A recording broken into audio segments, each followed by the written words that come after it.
ATM.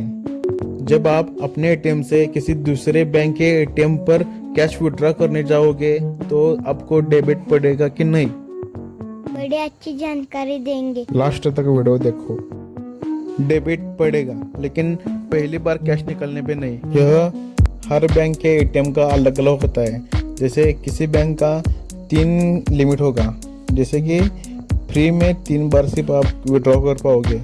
किसी और bank का 5 विड्रॉ लिमिट होगा, उसके बाद आपको डेबिट पड़ेगा।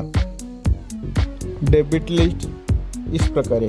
बैंक ऑफ इंडिया 20 रुपये से लेके 25 रुपये तक, SBI का 20 रुपये से लेके 30 रुपये तक, ICICI का 21 रुपये तक। ऐप पर ट्रांजैक्शन पर होगा, उसकी कुछ लिमिट नहीं होती, मतलब 1000 का आप करो या 10,000 का करो, लेकिन डेबिट एक ही पड़ेगा, मतलब 20, 21 या 30 ऐसा कुछ।